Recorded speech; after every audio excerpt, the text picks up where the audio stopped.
Hi folks, welcome to another episode of Coping in COVID for the Scottish Mental Health Arts Festival. On today's episode I am with Tom Urie, performer, singer-songwriter, actor, DJ, podcast host and among a plethora of other creative arts roles. Thanks for joining me, Tom. Hi Jason, how are you? Yeah, not bad. Yourself? I'm okay.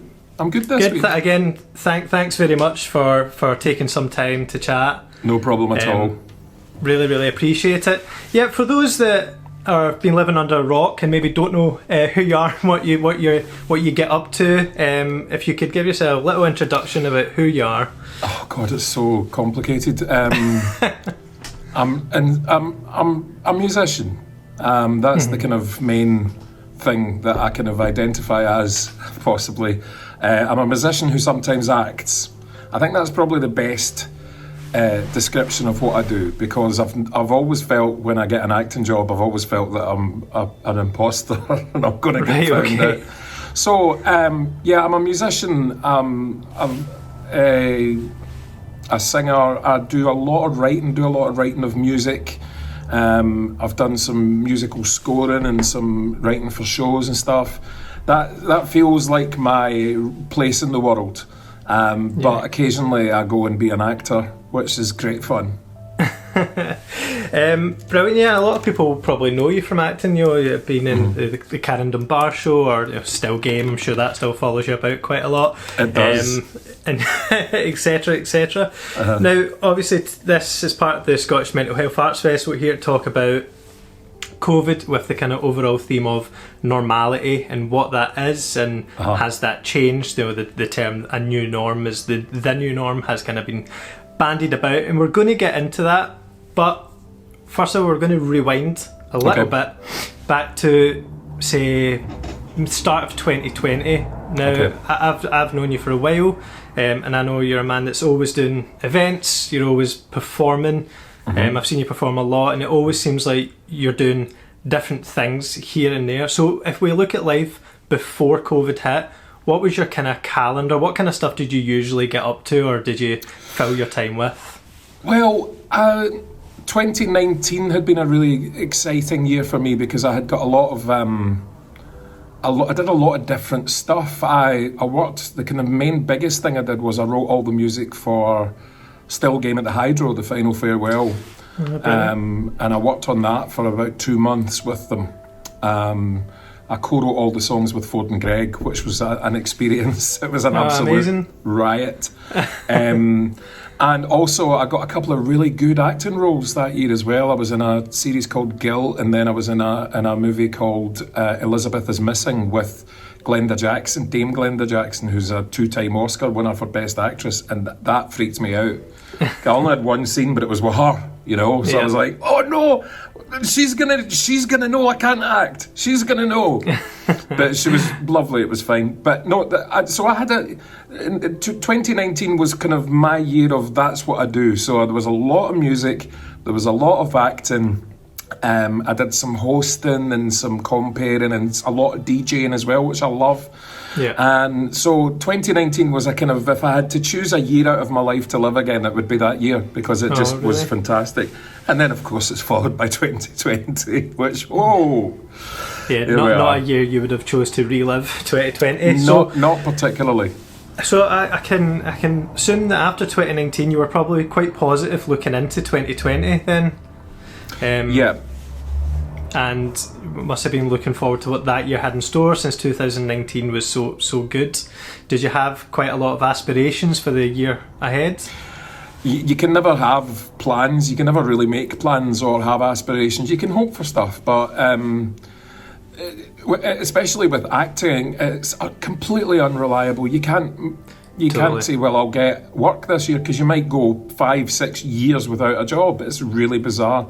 So that's kind of why I juggle a few different irons in the fire. And I was actually really enjoying DJing and club promoting and stuff. I'm not a drinker, but I still like a boogie and I still like a party. So I was really enjoying that, and I was thinking, this could be a kind of stable thing that I get into is this, that I was working at a venue in Dundee that allowed me to kind of have some creative control over what went on, and then I really loved that.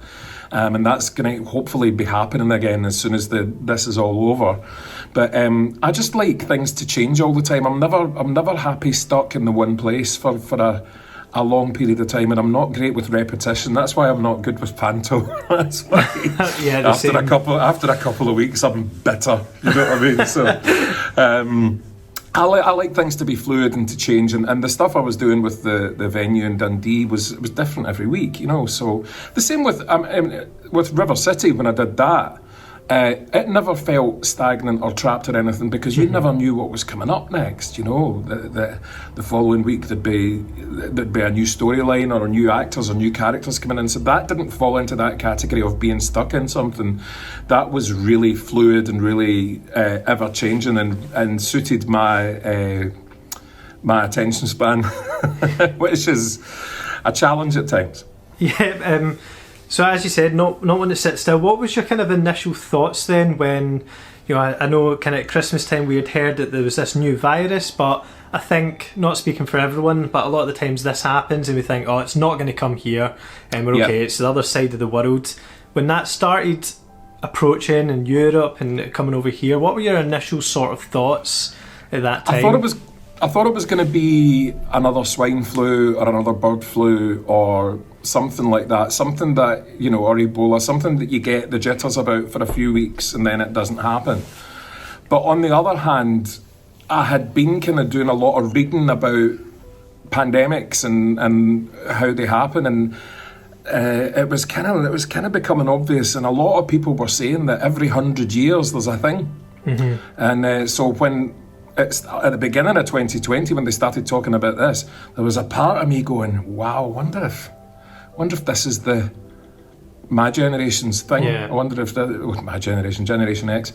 I wonder if this is my lifetime's kind of upheaval. Like my parents both lived through World War II. My grandparents lived through both World Wars, and when last year I was complaining about having to sit and watch Tiger King, I was thinking, you know what, my dad had to actually get up in the middle of the night and hide in a hole in the garden from bombs. So I think I can cope. This is all right. But it did.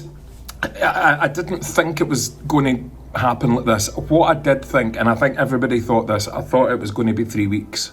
Yeah. Thought it was going to be 3 weeks of a lockdown, which sounded fun and exciting at the beginning. I was like, yeah, great, 3 weeks off. Yeah, totally. From the world. And then, of course, for that first 3 weeks, the air was clear. You know, deer started coming down into the city, and it just felt a little bit springtimey and a little bit new and fresh. And it did feel like I've now got some time to find myself. But then, as it became obvious that things were going pear-shaped, that's when it started to get a bit, do you know, this is actually a bit crazy. And then last summer, when the world started opening up again, I didn't believe it for a minute. And I'm still having trouble at the moment believing all that it's coming to an end, because I just think, whoa, variants, and I've got a lot of health anxiety, so I always think the worst. I catastrophise, but I didn't catastrophise last year. I actually thought, oh, great, you don't need to do anything for a few weeks. I can finally watch The Sopranos, because I always said I'll watch The Sopranos when I've got a broken leg or when something happens. But no, going into it, I thought it was going to be very, very temporary, Jason. I didn't think it was going to be this. Yeah, and I think that's everyone's kind of, as you said, thoughts were probably the same. I know that's when a lot of new hobbies, people are like, right, I've got 3 weeks, I'll get into adult colouring books, or I'll learn an instrument, or I'll crochet or sew. Well, I did learn a lot of new stuff. So I learned how to... I learned how to video edit, and taught myself the bass guitar, and I just learned, because I can't sit bored. I need to be doing stuff. So yeah, I did learn quite a lot of things over the past year, but that's plenty now. I've had enough of it now. Let me out. So since we thought, you know, that initial, I think everyone thought, right, 3 weeks this was past. I remember being at work saying, oh, we're not even going to go into lockdown, it'll pass, you know, this thing happens, be like bird flu or whatever. When it started dawning, the realisation that we were going to be months into it, how did that affect you in terms of your profession with work? A lot of what you do is live work and feeding off of crowds. As you said, you've been really interested in DJing, and I would guess a big part of that is being able to feed off the crowd and knowing that you're spinning music that they're enjoying, and there's that kind of hard to explain bond you get with people. Well, that actually just evolved and turned into an online thing, because I started making my own recordings and videos to put out, not for any other reason than to just keep myself busy. But what was happening with that was that the reaction I was getting was actually like having an audience.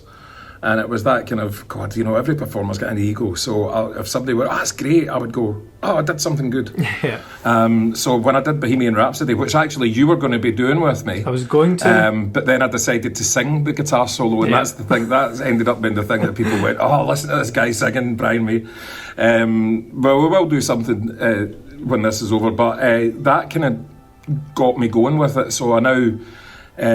rather than going out and performing, I'm still doing the performance and stuff, but it's all in my head, and I'm doing it, I'm recording it in the house, and that's why I've got this green background, so I can have any background I want, so I can be on a stage if I want, and then I just post it online, and people share it and get a buzz out of it, and I get a buzz out of them liking it. Occasionally I've posted one or two where nobody's really kind of liked, and I've went, oh, right, but I mean that's like having an audience where... Of course. They don't clap as loud, you know. It's just ups and downs. But no, that was a lifesaver for me last year, because I became quite ill again last year in the summer mentally. I've got a kind of history of depression and anxiety, and it had been fine for a good few years. Possibly 5 years I had been off medication, and I had been really, really got it together. But very suddenly last summer, one morning I woke up and I just could not move. I just had that concrete duvet over me that you get when depression can hit very suddenly. And I mean, a couple of friends of mine had said they'd seen it coming, but I didn't see it coming, and so that a good few weeks of battling that last summer. Did you find that it was really important did you feel you had to force yourself to be creative for that benefit? Do you know what? No, because the being creative stuff actually felt like a medicine. It actually felt like a relief. So the headphones went on, and I would think, what song will I do today? What's been in my head? Talking Heads, something like that. I'll do a song. And then I would spend, 10 hours doing it.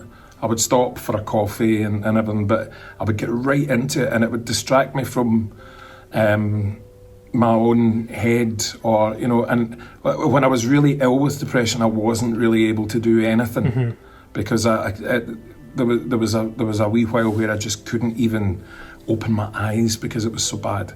But as a focus and as a kind of a relief, the creativity has always been, my mental health is always at its best when I'm busy and I'm active and I'm a bit knackered. When I'm a bit kind of, oh God, I'm run off my feet, I always go, but I'm all right. Yeah. I'm good, I've got a busy schedule and I'm doing lots of different stuff and I'm getting a buzz and it's exciting and I'm all right. But then, last year I had to make that happen. I had to say, well, if I felt as if things were getting a bit on top of me, I would put up on Facebook on Sunday night, right, it's 80s week. Every day this week there's going to be an 80s tune. Yeah. So every morning I got up early and I would have a bath and get ready and do all, as if I was going to my work, and I would come into this room here and this was my job. And my job was to do 5 songs from the 80s that week, and that saved my soul. It really did. It wasn't a miracle cure for what I was going through, but it was definitely a path out of me just lying, staring into space. And it really it's a pacifier for me, music and creation and all that kind of stuff. And I've done some writing as well over the past year, but it's mainly just been having fun and, thinking back to when I was a teenager, imagining being able to have all these sounds and recording stuff, which is really easy to have now. Yeah. You get Logic or or anything, and so anyone can record in their house now, and anyone can make their own stuff. So it was like I thought, I'm going to just go back to what I dreamed of doing when I was 13 or 14 and just do it. Just make my favourite songs, do my own version, and then get a buzz out of it. And I did, you know, and I've made, I've made about 40 or 50, I think. Yeah. And it just was to keep me busy, but it's also been quite a good record of my year. It's been a good kind of diary, because I can now look back at it and go, gosh, you know, I remember because of that at 5 a.m. I couldn't sleep, and there was a period over Christmas where I had a serious lung infection, and I had to stop because I was going to be doing the musical Advent calendar where I did a different Christmas song every day, and I think I got to December the 15th or 16th, and I had to stop because I couldn't breathe because I had this infection, which wasn't COVID. It was a lung infection, but it floored me for a long time. It floored me till nearly the end of January, and then I started again. Yeah. Hi folks, sorry to jump in there on a little bit of a cut, just working with technology there. We had a wee blip, but we're back, and we were talking about the lockdown sessions, the music videos you had done, and you'd mentioned some of the reactions that you got. So I wanted to ask about, you're quite prolific, you have been on social media, you post quite a lot, and a lot of stuff you do, you use it as kind of an outlet. So how do you feel social media has been, even throughout the pandemic? Do you think it's had a positive, negative, or both kind of experience? Both. I think it's been incredible for people who are on their own, like me, you know, stuck in this house day after day. Yeah. It's been a great way to keep in touch with family and friends, and with all that. But also on the reverse side, people are now getting a bit angry and crab it with each other, so it can also be detrimental. You've got to be really careful how you use it, and recently I've been sort of pulling back a little bit from it. I know I kind of live a lot of my life on social media, and all it takes is for somebody to say something that I think is snarky, or and my head just starts. I start going into overdrive about what have I done to them, and it's just the way my brain works. It's exhausting, but I think that it's incredible. It's incredible for getting help about mental health and stuff like that. But on the other side of the coin, it's a minefield for that as well, because you can react so badly to what people can mean, because a lot of the time what people say on social media doesn't come across as how they mean it. Yeah. So somebody can say something to you perfectly nicely, and you can read it as horrible. So you need to be careful. And God love kids these days, because if there'd been social media about when I was a teenager, I don't think I would have survived. The bullies can text you. Getting home from school was a relief. I know, and we're talking about young people. As you know, we work with quite a lot of young people, and you know, I've had experience where I've seen young people put up a photo of themselves or a post and then delete it 10 minutes later because, you know, it never got a certain amount of likes, or the person they fancied didn't like it, you know. And so social media, so much pressure, Jason. There's so totally. much pressure on people, and you know, I'm kind of glad I didn't have that. I mean, nobody, you know, it was the 80s when I was a teenager, so for the first part of it you had acne and greasy hair, and that was it. And then suddenly you were trying to be like the 80s, and it was a confusing decade, let's just put it that way. But I think now the pressure on kids these days, God, it must be immense to not be able to ever escape that expectation of you, and you have to look a certain way, you have to be a certain weight, you have to be you have to like the right bands, you have to, and then all that kind of stuff. It's I don't envy a vulnerable kid that doesn't fit in having to navigate their way through that world. Yeah, and you're right about those pressures in social media. You know, a lot of young people, and this is a bit of a tangent, but it's something that, you know, I work with. They have these pressures to live up to, look like their favourite celebrity or look like the ads that they see on Facebook, and a lot of these are just really Photoshopped. unrealistic. Yeah, Photoshop, like not even real. Totally unrealistic aye. versions of what people should look like, and these warped versions of beauty, and you know how you should act and the way you should talk to people. There's definitely a lot of pressure there. So leading off of that, you know, we were going to talk about, you know, we've mentioned this phrase, the new norm. You know, the theme of this mental health Arts Festival this year is normality. So the new norm is a term that's bandied about quite a lot at the moment, where people have maybe realised that they don't need to work all the time in an office, that they can be just as, you know, productive at home. Oh, the light blinded me. And they can see their family a bit more, and they don't need to commute. No, what do you think about this? Do you think perceptions have changed and opinions have changed? Yeah, I mean, I've never felt normal anyway, but I think that I think people have learned a lot about themselves this year. I think that from a business point of view, I think employers are now looking at situations and going, do you know, it's going to cost us an awful lot less to have people working from home. We won't have to have all these huge office spaces and parking spaces and canteens and then of course there's the commute. So people that used to commute to work maybe an hour or two a day have got that time back. So they're spending more time with their kids or relaxing or having a hobby. So I think society's going to change, and that we've now got actually more options than we had from a working point of view that we didn't realise, or that maybe bosses or company directors didn't realise was a viable option. That you can actually be more productive working at home because you're focused as soon as you start, rather than sitting on a train for an hour and being exhausted by the time you get to work, or any of that kind of stuff.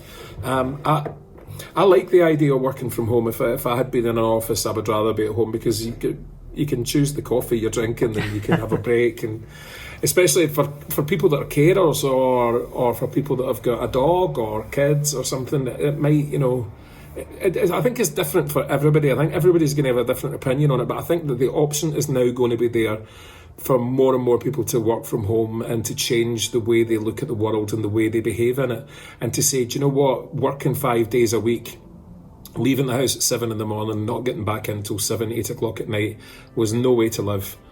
And now I can go through to my office space at 9 and I can finish at 5, and I've got all that other time to myself.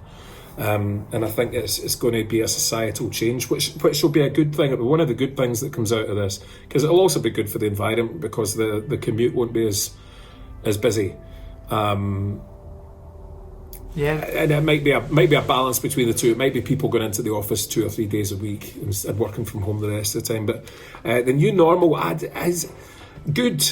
A lot of things needed to change. A lot of things needed to change. So there's going to be things that we miss, but there's also going to be things that I embrace. I've always hated shaking hands with people, I tell you. I am not going to miss that. Somebody goes like that, shake your hand. I'm a piano player, and the amount of people that squeeze your hand, and you're like, oh, what are you doing to me? What have I done? I'm not going to miss that. And I've now got an excuse. Oh, sorry, I don't shake hands because, you know, COVID. But no, I think that there's going to be a new normal. Things are going to be different, and I think there's going to be things that we've lost that we'll miss, and that will be a tragedy. But there's going to be things that we've learned and that we've evolved that are going to come in, that are going to be something positive that we can take out of this whole experience. And I think that families become more important to people. Friends have become more important to people, because in the words of Joni Mitchell, you don't know what you've got till it's gone. Yeah. So missing people, I've really missed my pals, and I've missed my family. I've got a baby great nephew who was born last summer, who I've still not met. And I'm going to spoil him so much when I eventually meet him. He's not going to know what I'm going to make Uncle Tom's going to make an entrance. Do you know what I mean? But there's just the people that have missed families and missed. I think we're all going to cherish each other a little bit more. At the moment, at the stage we're at the moment, everybody's a bit grumpy and enemy-ish. Yeah. Just now, there's a lot of anger and a lot of opposition, especially politically in Scotland just now. It's like, it's like them versus us, and I think that needs to settle down. I don't get involved in that anymore in politics. I can't deal with it. Can't deal with the fallout of losing pals. Yeah. And the world shouldn't be like that. And I think that once we get out of this, and once we get these freedoms back, and once we're able to hug people, and once we're able to go to a gig, the next gig I go to, Jason, I'm just going to be ecstatic at being at a gig. Yeah. Because I didn't realise how much I loved going and seeing live music, or how much I loved going and being in a big crowd that was all feeling something. So I think we're all going to appreciate everything a little bit more. And I think that we are going to miss things that we will no longer be able to do or want to do. I think there's going to be hesitation about some things that people did. But if handshaking goes, that wouldn't be the end of the world. That's actually how I feel about hugs sometimes. When it's someone you haven't seen in a long time. See, and you're a hugger. I know, I sort of do hug people. I go, hey! And I don't really think about it. And then there is sometimes people that just go, and I'll go, oh my God, I've just hugged somebody that hates hugging. Yeah, fist bump. Oh, sorry. Oh man. God, so I'm just going to not do that either. I'm fine. I don't need a handshake or a hug. So you mentioned, the first gig you go to. Now, as you said, talking about people not maybe taking things for granted like we did. Simple things we were talking about before our technical glitch. That one thing I really... Which was my fault. I wasn't going to say anything. It was my fault. Carry on. One of the things I miss most was going to a coffee shop, grabbing a coffee and sitting down with a book or my iPad or whatever, and just, or with friends. We were talking about that. Mm-hmm. These are really small things that seem dead insignificant, but really they're not. These are the things that keep us mentally healthy, emotionally healthy. Yeah. Is there wee things like that you're really, really looking forward to getting back to? Aye, but I'm nervous about it, like everyone is. I love sitting in a coffee shop with my laptop, or even just with my headphones on, and people watching. 3-4 times a week I would do that, and I would meet up with a lot of friends, and I miss that. I'm desperate to do that again, but I'm still really nervous about it because I'm quite agoraphobic, and I suffer a lot from depression and anxiety, and it's all tied up into that one. Not one thing. If the thought of going to a coffee shop at the moment both fills me with joy and terror. Yeah. And I know that the terror is ridiculous because at the moment where we are, the instances of the infection are so low that it's really safe now to go somewhere like that. But I'm still like, no, I'll give me another couple of months. Yeah, and just before we wrap up, I really appreciate you've been so open about mental health. If there's any advice you could give to young people or anyone that might be watching this that might have been suffering, before COVID or during or even now, is there any advice that you could give to people about what they should do or kind of first steps that they can try and take? Talk about it.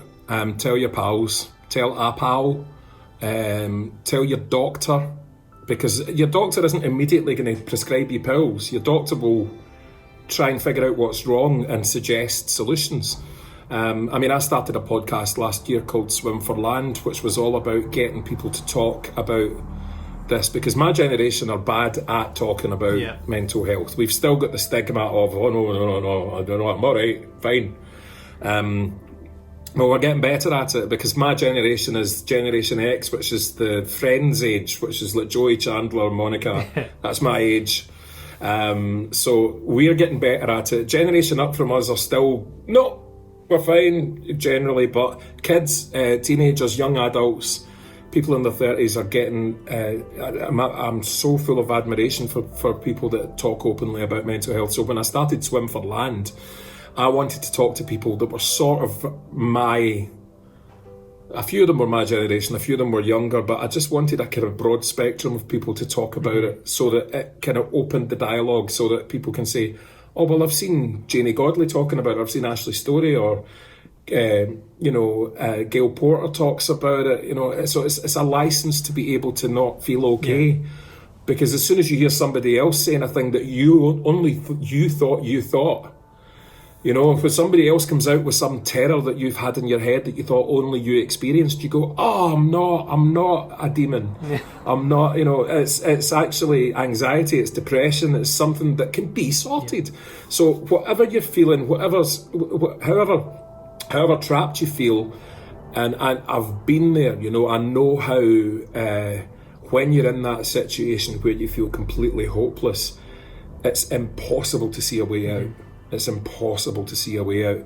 If you reach out to somebody who knows about that kind of stuff or has experienced that kind of stuff, they know that there's a way out and they can help to guide you, even just for half an hour, to let you have a glimpse of what's going on. There's a mental health crisis team now on 111. If you phone that, the NHS 24, if you phone that, there's now a mental health department. And I've used it. I've used it when I've been at the end of my tether, and they're incredible because they listen, they talk, they make it a reality. So they make whatever you're feeling, they explain why that's happening, what's happening in your brain, what could possibly be making you feel that there's no way out, and they come up with very gentle, very practical solutions to something that you find overwhelming. So something that you're completely overwhelmed with, somebody else can go, do you know what? See if you go and have a shower and you go out for a walk and you drink a big pint of water and you come back and put on ABBA, or, for me it's ABBA, you'll feel a bit different. And even just physically doing that, you feel it, and that's CBT, cognitive behavioural therapy. You make yourself feel a bit different, and it doesn't sort it out, but it stops you from feeling as if you're trapped. And I'm exploring all that now. I'm thinking, that's fascinating, all that kind of stuff, the things you can do other than medication. But I'm an advocate of medication as well. I'm on medication just now and it has saved me, because the last few months have been really difficult, mainly with anxiety with me. I've got a really bad problem with anxiety. And it's tied in with COVID, but it's a generalised. I think I'm starting to get therapy, and I think that there may be an anxiety disorder there, which I'm being really practical about, and I'm studying, and I'm open to all sorts of suggestions. Anything that anybody thinks might be wrong or what it can do, I'm doing it, and it's working. I'm coming out of this again, and it's been exacerbated by lockdown. It's always been there. I've always had this anxiety, but now it's sky high. The past few days have been good, but the week before that was bad news, and we shouldn't have to feel like that, Jason. We're not put on this earth to have a horrible time, and we don't need to have a horrible time. We can figure it out. But we can't do it on our own. Can't do it on your own. You need to reach out, and I think the strongest, most brave, powerful thing you can do is admit that you're not coping. That's incredibly brave to go, I'm struggling. That is so brave, and I get huge admiration for somebody that talks about mental health, what you guys are doing, and just. Because that's how we're going to help each other. We all have to, as a society, have each other's backs and to reach out and not shake hands with people. Never mind that, but just to help each other, because there's going to be a big lot of people needing help, and the system isn't there to deal with the size of what's coming. So the stuff that you're doing is incredible, Jason. All this kind of stuff for youth. If it wasn't for the third sector, if it wasn't for charities, and if it wasn't for people doing this kind of thing, we'd be in real deep trouble. But because of that, and because more and more people are talking about mental health, it's now less of a stigma. I now don't worry about not getting an acting part because I've spoken openly about mental health, because it's now sort of illegal for them. You know, it's kind of like, come on, you know, oh, no, don't give him a part. He's half his seed. And I'd be like that. No, I'm actually, the antidote to my depression is being busy and active. So it's fine. I'm depressed when I don't have a thing to do. But the attitude of society is changing, and we're now looking to the sides of each other and looking out for our neighbours and our friends and our family. And I think what I said about when we re-emerge and we get our freedoms back, we're going to cherish them even closer. Well, Tom, on that note, thank you so much for taking the time to chat. Thanks Jason. for being so open and honest. And again, if anyone is watching this, I'm sure on the Scottish Mental Health Arts Festival there'll be lots of links for help. But as Tom said, you'll talk about it to somebody, and don't bottle it up. So thanks, Tom, very much for being so open and sharing with us. No bother, no take care, problem. everyone. Sorry about the technical hits. Bye, everybody. Bye.